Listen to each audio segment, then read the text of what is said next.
Hi, how you going?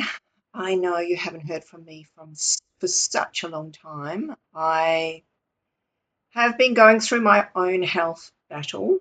I had major Hashimoto's flare where my Hashimoto's really deteriorated. I can say now that I am full blown,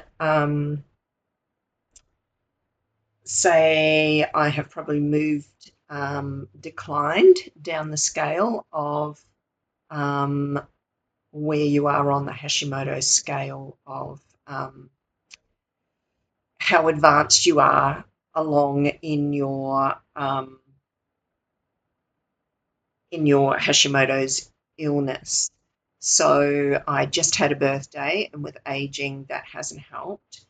I am got to a stage when because I've had so much travel and coming back from Italy, shave up, straighten up my shoulders. Because when I came back from Italy, I had an incredibly stressed experience with my villa flooding. So I've had major stress, which normally triggers Hashimoto's or Hashimoto's flare. In my case, I already had Hashimoto's diagnosed in 2018. I mysteriously thought I was managing my Hashimoto's without medication and successfully by myself, which I kind of was for a few years. So really I was for like 8 years. So it wasn't until this year in 2026 and just after the end of last year that I had the major stress and exposure to more mold as well, and travel stress and everything, that I really had a chronic Hashimoto's flare. So much so that, ended up in bed and not good. And I got sick.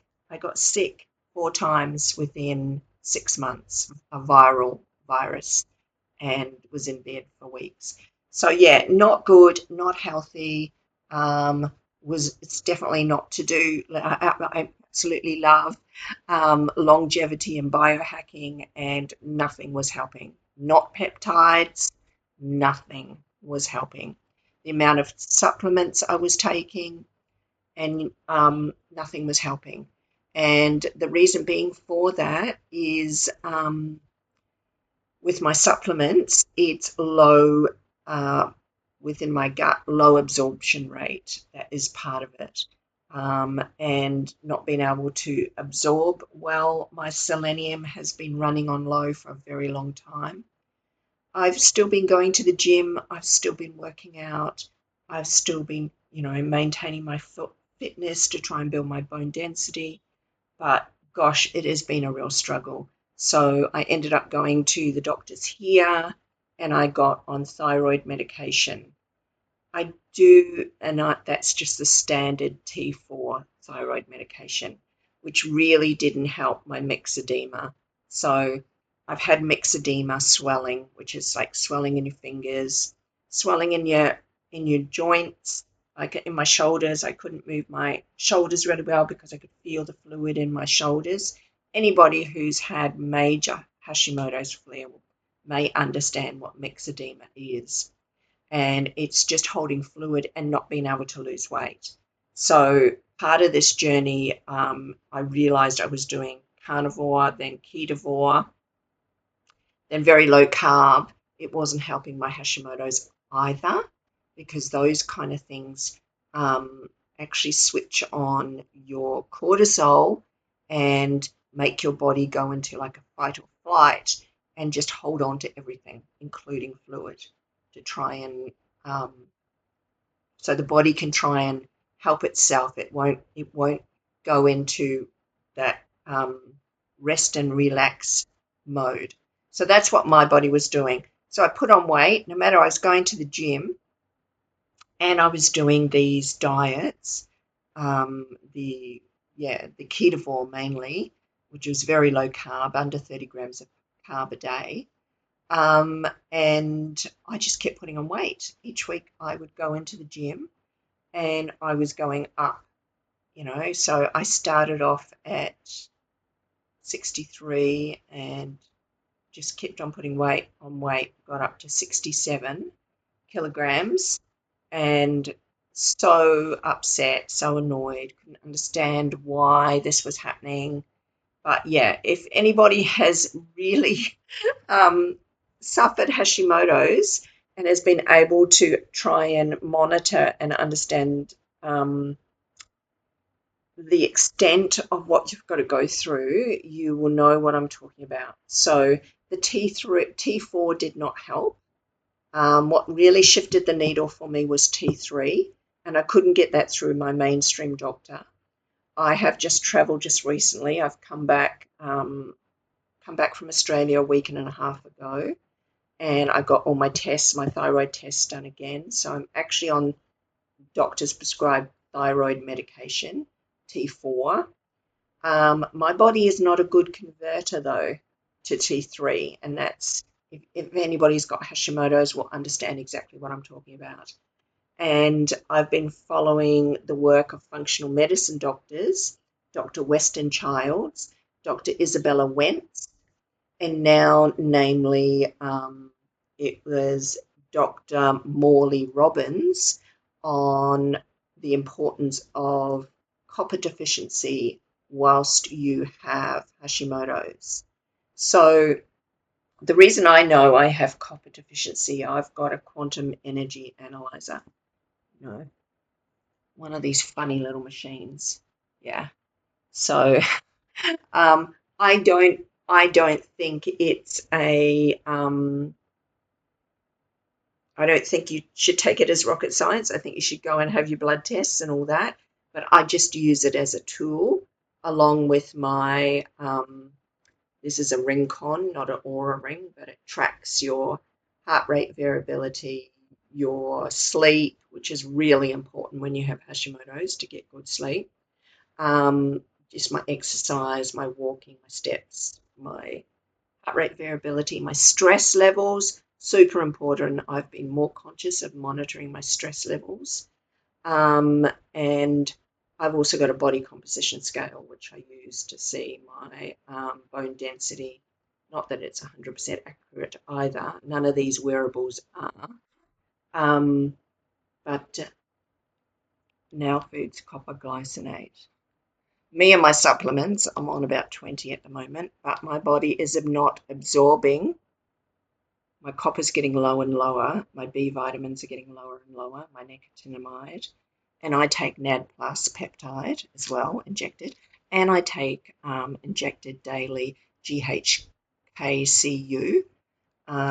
And none of it is registering, right? And I've stopped my zinc because if you take a zinc supplement and you're injecting GHKCU, it can block your GHKCU copper peptide from working. Yeah, just a bit of info there. A constant avid researcher, and I've taken my health into my own hands because it's the only way to do it. In my opinion, because I see a general GP in Australia. Unfortunately, it's really difficult to get into a functional medicine doctor, and like the waiting list, as well as when I go back, I only go back for 2 weeks. So trying to get in to see them, it's not only very expensive, but it's like a waiting list to see them. So anyway, yeah, so I've just going to start today this. So copper. When you're copper deficient, it affects so many things in your body. So I would suggest looking up Dr. Morley Robbins, who talks about Hashimoto's, if you have Hashimoto's, and perhaps you have copper deficiency. Like I said, I know I have because I've been watching my copper levels decline for over a year. And at first I didn't do anything about it. Like it's been a year that it's been like this. As I've been monitoring on this thing, the quantum energy analyzer, I've seen them drop. And I just cannot work out how particularly my vitamin B1, and my B3, which is nicotinamide, and like even taking a multi-B tablet, but now I take them separately. I take vitamin B1, the Now Foods, which is thiamine nitrate. It supports energy levels. So B1, I take this now twice a day, and it's 250 milligrams, so 500 milligrams a day. But my body doesn't absorb it. So this is what you need to understand. So what I'm hoping is the copper peptide will help my body absorb it better.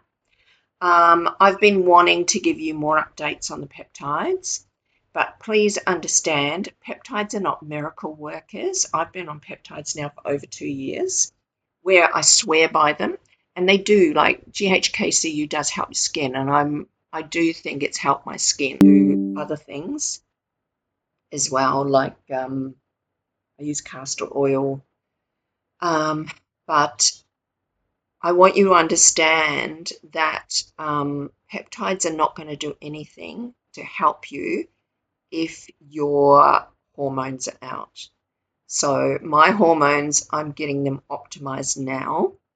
And when I say that, I am on the normal female hormones, which is the HRT, which is the estradiol and the progesterone. And but your thyroid is also a hormone, and that was lacking before. So, like I said, I'm now on regular thyroid medication, which is T4, but I've had to go and source T3 separately because a general GP will not subscribe it. Only a functional medicine doctor will subscribe T3. So I've had to source it individually here in Bali through like Tokopedia, and I have managed to get it, and the name is Cytomel, and it has made the world of difference. But trying to get it get the right balance is really important. So that's where I'm at now. I'm a month into taking it now. I've noticed a real difference. Whilst because I just traveled, so I had travel stress. The thing is, what general people don't understand is when you have Hashimoto's, the slightest thing sets you off. Even just traveling sets you off. Like, people don't understand how intense like air travel is on your system. So yeah, so it took me a week to get over the air travel, and it was only a flight that was like 7 hours, 8 hours. But that air stress just caused more fluid retention for me. But that's the form, and inflammation. So people that have Hashimoto's, not all, some people will be helped with just T4, but some people will be slow converters like I am, that don't convert their T4 into T3 easily. And if you've got gut issues, then you don't absorb your nutrients, which means you're not absorbing the T4 properly either, for your body to try and convert and your liver to be working properly. So yes, I'm taking milk thistle. Yes, I am, to support my liver. Yeah, it is a really tricky, it's just a really tricky balancing act, trying to understand your body, your own body. And I think everybody should try to take the time to do that, especially if you've got an autoimmune condition. Mine is set off by stress. Yes, travel causes stress for me. Yeah, and so that affects your cortisol levels, so that makes your body, well, my body, just hold on to fluid, and inflammation goes higher. So I did, to try and I cut out sugar. When I first came back, when I was in Australia, I was eating all sorts of bad things again. Not as bad as what I was last time, but there's lots of yummy treats, and it was my birthday. So There was cake involved, so yeah, and chocolate. But I mean, I loved it. You've got to live, right? And alcohol, a lot of alcohol. So I cut all that out since I've been back 10 days. Initially, I did not cut out the sugars, the fruit sugars. So I was eating banana and pineapple and everything like that, and the odd chocolate. So now I've had to cut it out because of the inflammation that was causing. My body easily gets inflamed. I have histamine intolerance. So this is the thing when you get Hashimoto's, you seem to get a myriad of things. You have trouble with gastric emptying, which is constipation and slow mobility, and also your gut doesn't doesn't absorb nutrients out of your food as easily as you'd like. So I'm really hoping this copper is going to help and be a game changer there. I am, like I said, on a lot of peptides. Thymosin alpha 1 is for my thyroid in particular. It's a peptide particularly for your thyroid that allows it to stops your thyroid from attacking itself, releasing, stops your body from attacking your thyroid. So that's what thymosin alpha 1 does. It does help with inflammation, but so does GHKCU, so does TB500. I'm on that one.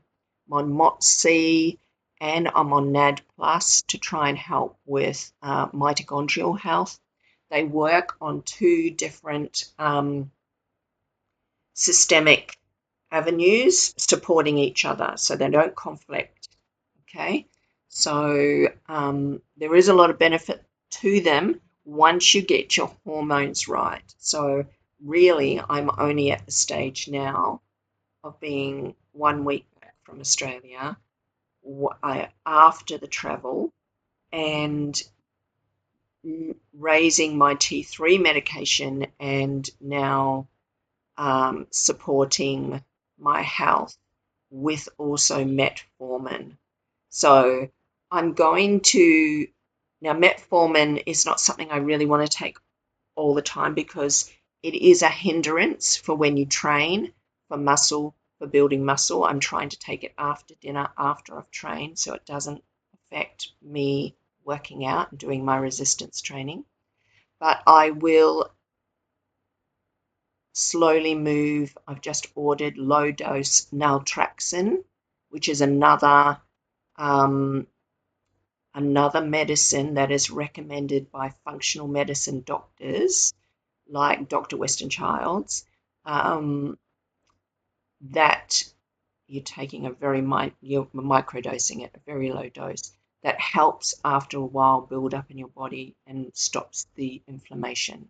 So once you have such a turned on immune system where your body is just constantly inflamed, you can't lose weight. You can't drop the fluid. In my situation, it hasn't been so much weight, but it has been a lot of fluid retention. And I mean a lot of bulbous fluid in my hip area, bloating in my stomach, and my body just won't let go of it because it's in fight or flight constantly, and it doesn't know how to. It gets to the stage where it doesn't know how to. So I've done so much studying about all of this, and I'm trying to help myself. So what finally has moved the needle is cutting out all the sugar. I did do a 2-day sardine and egg fast because, it's all over the internet, isn't it? I realized it did help with the fluid, and it did sort of open the doors up slightly, only slightly for me. And the other reason what hindered it is my body got very inflamed. And the reason why it got very inflamed was from the tin fish. So sardines have a lot of BPA, a lot of can make some people very inflamed. So that's what it was doing to me. Whilst they're highly nutrient dense food, I wouldn't suggest using them for a long period of time, for a long fast. but it did kickstart me, and I wasn't hungry at all whilst having them, and I drizzled lots of olive oil over them. So I've increased my pure organic 100% olive oil, and that has helped me with that helps with inflammation as well. So yeah, you name it, a myriad of moving parts, but I'm hoping that I finally, worked out what my body needs. Only time will tell. This has been a process that's been going on for me personally now. We're in May, for 5 months so far. That's why you haven't heard from me much, because I actually feel quite hypocritical being a biohacker and talking about peptides and all that when my own body is not functioning properly. But the only reason my own body is not functioning properly is because of my hormones, namely my thyroid, with my Hashimoto's having a flare. So if I can address all that, yeah, I'm going to be a very happy lady. Very, very happy. So I wanted to share this with you, whether you find it relevant or not, if you're suffering Hashimoto's and weight gain, because that was the thing. I was putting on weight. Didn't matter how much effort I was, how much I was working out. I know not to work out too much. I know to allow my body to recover in between my workout sessions. That's really important. I know how important sleep is for recovery. For someone with Hashimoto's, we know all the things. If you're not new to Hashimoto's and you've been suffering like myself for a long time, you know how to do all the right things, but it's getting your body to switch on the right mechanisms and support your body in the right way.